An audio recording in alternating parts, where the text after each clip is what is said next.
LG have come a long way in the past 50 years. You know, working their way up through radios, televisions, breaking into Europe. And now, in the past 10 years, they've got into mobile. LG Chocolate, the Beauty, the Secret, and now, the LG Renoir. This phone is making people like Nokia and Sony Ericsson listen up and pay attention. And I'm going to tell you why. So the LG Renoir, or the LG KC910, to give it its proper name, is a natural successor from last year's LG Beauty, the beauty that was that 5-megapixel camera from LG Electronics. This new LG Renoir comes packing a staggering 8 megapixels with AGPS, geotagging, and also Dolby Mobile. That's right, Dolby sound within this little mobile phone. There are loads of other cool features around the camera on this phone, and who better to test those out than professional photographer Richard Boll. And that is who I'm off to meet now.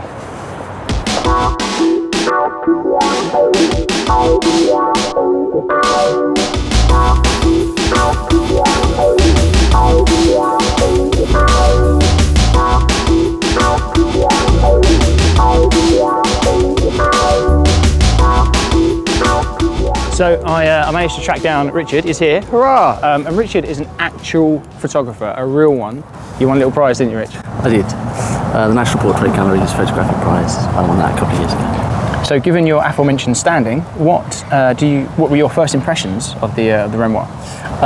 Generally, very impressed. I think it's great. I mean, obviously, everything that I've got to say about it is underlined by the fact that it is a phone before it's a camera. Of course. I mean, it's tiny, weighs just over 100 grams, very slick. 8 megapixels, very impressive for a phone. Schneider optics, very impressive.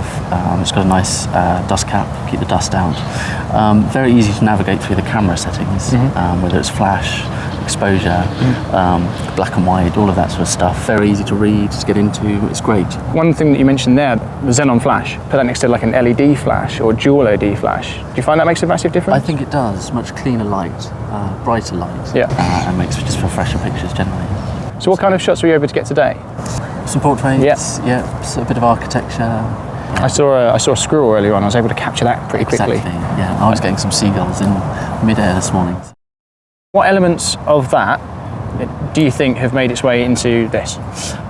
Well, to start with, for example, I was very impressed by the fact this has got manual focus on it. I've never come across a phone that has that. Likewise, yeah. And so for sort of the creative application of having manual focus, I thought that was great.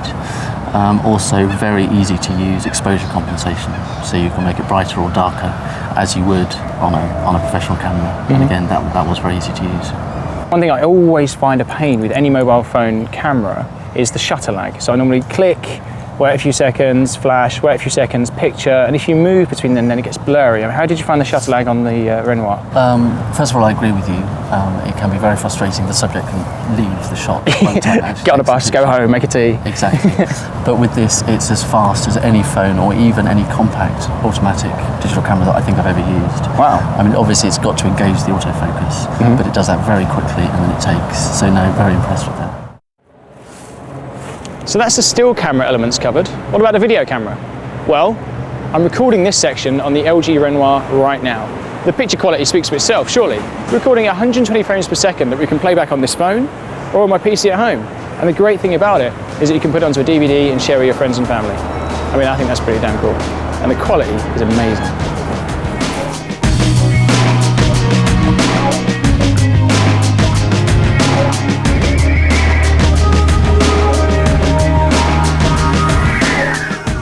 As I mentioned earlier, this is the world's first Dolby mobile phone. So the guys at Dolby Digital have got into the mobile business. Exceptional sound quality. LG, for me, have been carving themselves out a niche in the fashion line of phones. So the Secret was a stylish handset. The Beauty was a really nice touchscreen phone. I've always thought about LG as being fashion first, functionality later. But this one really steps up to the plate. Oh yeah, and one final thing. It makes phone calls too.